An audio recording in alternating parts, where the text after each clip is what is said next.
I'm going to take you to the 2023 SRS Super Retriever Series. They had some great footage with a camera right above the handler's head. I'm going to put you in the place of the handler on two different series. The first series was a land blind. Actually, what they did is they threw a double. You pulled off and ran a crosswind land blind through a keyhole, and then you picked up the marks. But what we're going to talk about is reading dogs' behavior on blinds. I'm going to point out things that I see that give me information to make good decisions moving forward. I've got two videos. The first one, like I said, is this keyhole crosswind land blind. I've got two examples, and I will walk you through that, and I will narrate on what I'm seeing. The second happens to be the third series water blind, and it was a plenty hard water blind. It had a very challenging poison bird. It was combined with a land blind, but we're going to focus on the water blind. I'm going to identify behaviors that give me information on what to do next. Now, what you're seeing is on the right were two birds, a double, and then you pulled off and you ran about 175-yard land blind through those oak trees. I'm going to show you a ground view here. This is going to give you the perspective that's going to help you understand what's going on. Throw the mark on the right, 10 mile per hour-ish, left to right crosswind, and you've got to go through a gap in those trees, and you go a little bit past the trees. There's a real challenging blind spot on the right that's made up by a fairly thick trunk tree and a dip in the field right before you go into the oak trees.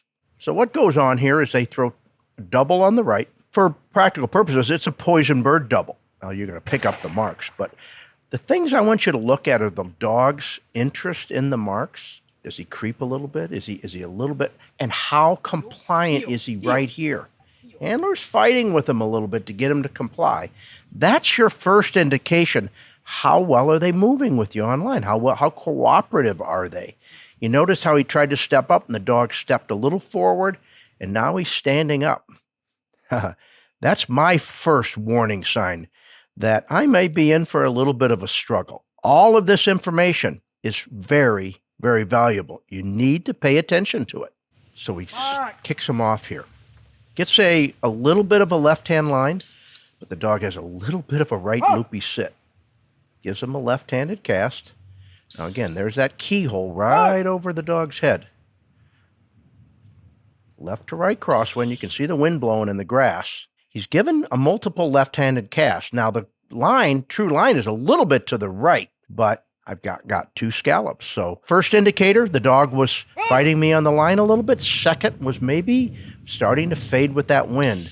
And there's that fade starting. Now, hey, he turned to the left that time. That's significant because every previous turn was to the right. When I see that left-handed turn, I've got an indication that maybe the dog knew why I blew that whistle. He was starting to give into the right. He blew. The dog turned left. That might be helpful. But White, he acknowledged a little bit of drag back set. He looks a little hunty here, doesn't he? So he's got to punch him in there. Now you're in for a little bit of a struggle now. The dog's looking at him. Goes with the left-handed cast. You better be on the ball here. And boy, that's a good whistle he stopped him on. He couldn't. Gives himself a little bit of room there. And, well, comes up with the blind. Pretty decent, didn't he? Okay. Well, on his way back. Again, I'm just going to narrate. I'm going to tell you what I'm thinking if I'm handling. Pay close attention the way they come to line. Now, here's our next dog. Same scenario. A double poison bird on the right. Now, the handler needs to make sure he sees the marks because he's got to pick them up. So, once you get your number, you put your gun down.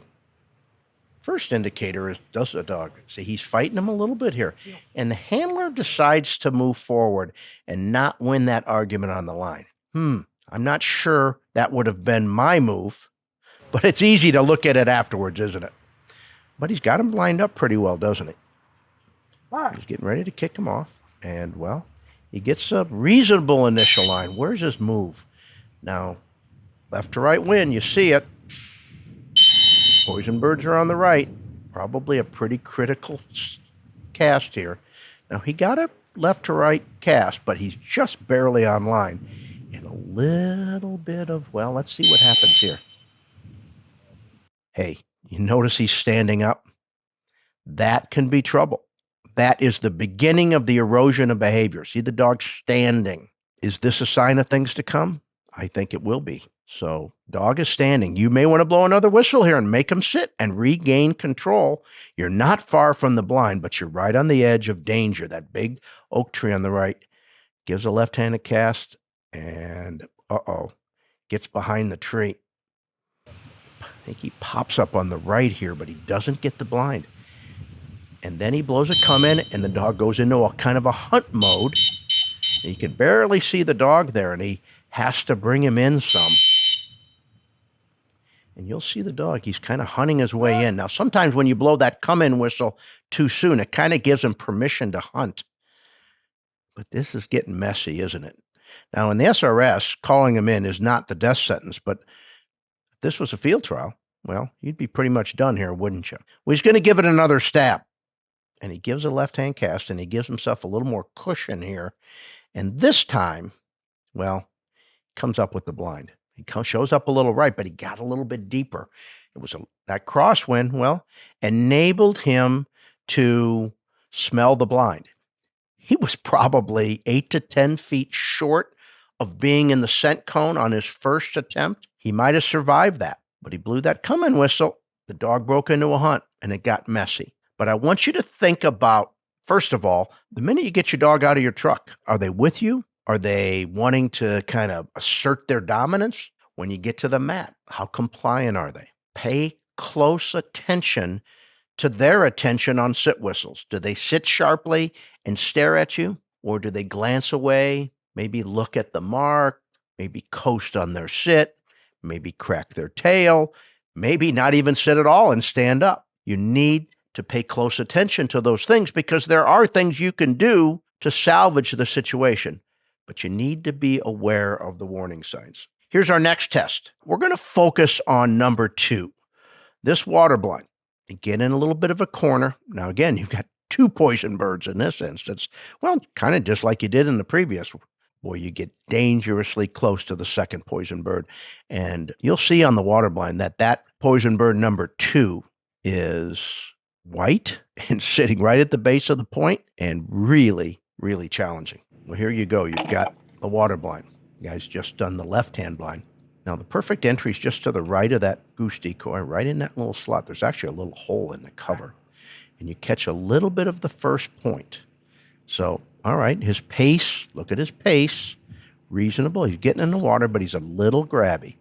Handler does a nice job of kind of waiting. Dog standing up a little bit. This is your first indication right now when you give this cast. Is he with you? He gives him a right angle back. Dog does it pretty nicely, doesn't he? And notice his pace. It's measured. He feels like he's running a blind. Now, it can change in a heartbeat. Now, this dog, he needs to get on the point, but he volunteers that on his own. So once again, you got to see where you are here. Now, give it straight up. He didn't get very much, did he? Pretty critical cast here. You can see that poison bird, the white object there. Now, dog gave him, but he's cutting in, and the dog hasn't swam yet here. So this is really a super critical time. You're going to want to slow down. You're going to want to have that whistle ready to blow quickly if the dog blows you off here, and you're going to give a right-handed cast. And he glances over at the bird, but he just has that feel. He's a little measured. He looks in a soldierly state, let's call it, a blind state. So now, well, the dog took the cast. He was going to go around the point. Now, you've got to get on that little piece of land. So he had to cast back towards that poison bird. Can be a little scary, but right there, the dog just kind of bumped away from it and really told you that he understood that that was not his bird. The only thing you're worried about now is missing the point, but it looks like he's going to grab enough, and he's really, well, handler elects not to blow a little bit. Well, I don't know if it was a gamble. The dog gave you all the indications that he was in blind mode, and that was lovely.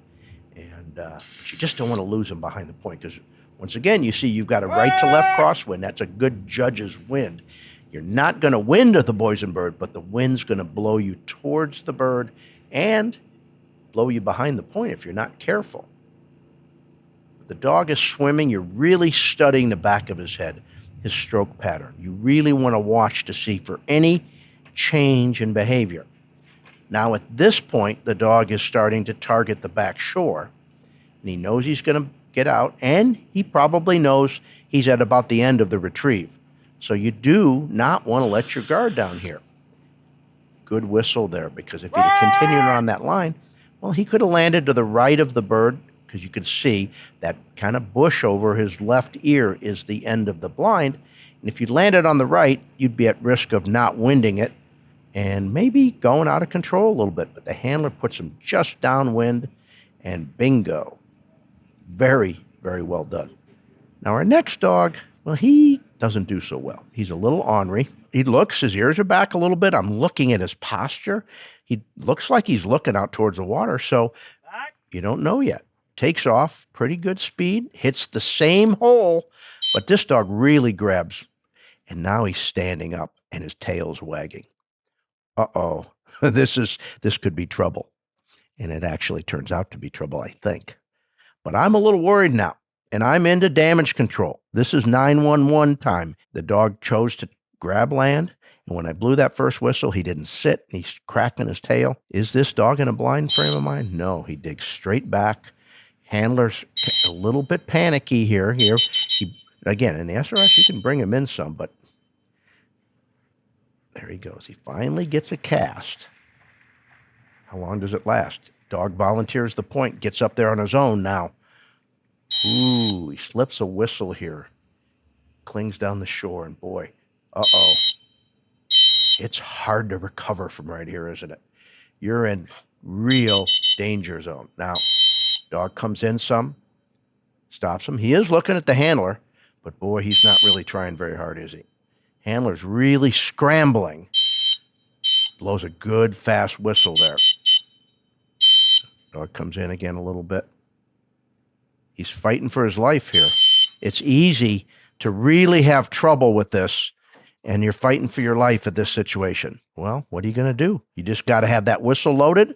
That tail's cracking again. Wow.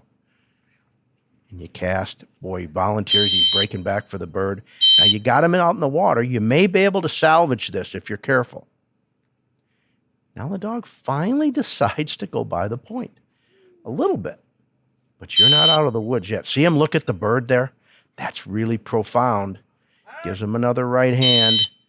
Now he's trying to blow a lot of whistles kind of close together to manage this situation. Probably gives a left verbal back, but the dog says, I want that bird bad. Now the handlers, again, he hadn't picked up the bird yet. It's been really messy. Sometimes you can survive things like this. But boy, oh boy, it's intense. And boy, you better blow. And this guy has tended to slip these whistles right at these critical reentries. And uh-oh. I don't know how you recover from this. He's really gone rogue on us here. And, well, I've been there many times.